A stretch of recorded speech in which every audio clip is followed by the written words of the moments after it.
ചൈനയുമായി ലോകരാജ്യങ്ങൾ ഒരു യുദ്ധത്തിലേർപ്പെട്ടാൽ എങ്ങനെ ഉണ്ടായിരിക്കും? അതിനൊരു റിഹേഴ്സൽ കഴിഞ്ഞ ദിവസം നടന്നായിരുന്നു. യഥാർത്ഥത്തിൽ ഈ റിഹേഴ്സൽ എല്ലാ വർഷവും നടക്കുന്നതാണ്. പക്ഷേ ഇത്തവണ അത് ചൈനയെ ലക്ഷ്യം വെച്ചുള്ള റിഹേഴ്സലായിരുന്നു എന്നാണ് പരക്കെ പറയപ്പെടുന്നത്. അതായത് ഉദാഹരണത്തിന് ലോകരാജ്യങ്ങൾ ഒരു സാങ്കല്പിക രാജ്യത്തെ ഉണ്ടാക്കും. ആ സാങ്കല്പിക രാജ്യത്തെ ഉണ്ടാക്കിയ ശേഷം ഈ സാങ്കല്പിക രാജ്യത്തെ പിടിച്ചടക്കുക എന്ന രീതിയിൽ വ്യോമാഭ്യാസവും നാവികാഭ്യാസവും സൈനികാഭ്യാസവും നടത്തും.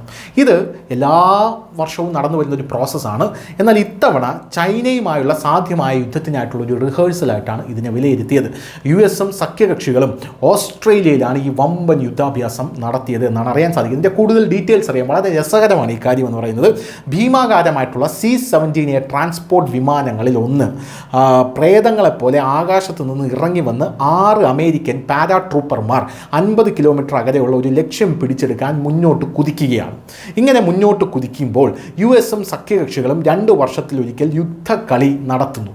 അതായത് ഇതിനെ യുദ്ധക്കളി എന്നാണ് പറയുന്നത്. യുദ്ധം നടക്കുമ്പോൾ എങ്ങനെയാണ് ആക്ട് ചെയ്യുന്നത്, സമാനമായ രീതിയിലാണ് ആക്ട്. എന്നാൽ ഇത്തവണയും ഈ യുദ്ധക്കളി അസാധാരണമായ രീതിയിൽ മുന്നോട്ട് പോയി.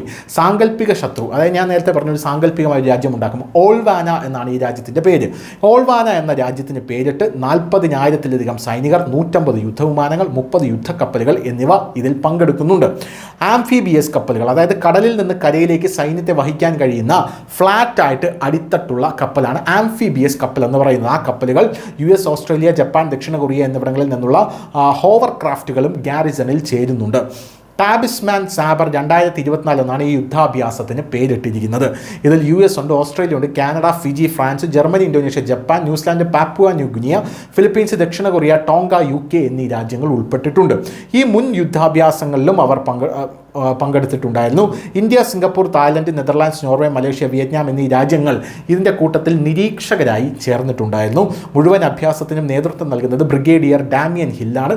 അതേസമയം ഗ്രൗണ്ട് ആക്ഷന് നേതൃത്വം നൽകുന്നത് ഹവായിയൻ ദ്വീപുകൾ ആസ്ഥാനമായി പ്രവർത്തിക്കുന്ന മൾട്ടി ഡൊമൈൻ ടാസ്ക് ഫോഴ്സിൻ്റെ 3rd കമാൻഡർ കേണൽ വേർഡ് ജർമ്മനാണ്.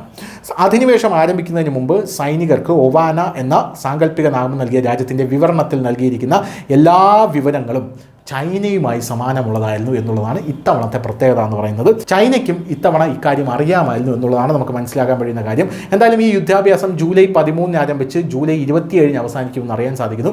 ചുരുക്കത്തിൽ എല്ലാ വശത്തു നിന്നും ചൈനയെ വളയുന്ന ഒരു യുദ്ധാഭ്യാസമാണ് ഇപ്പോൾ നടക്കുന്നത് എന്നുള്ളതാണ് ഇത്തവണ നടക്കുന്ന ഈ യുദ്ധാഭ്യാസത്തിൻ്റെ ഒരു പ്രത്യേകത. News desk news Malayalam.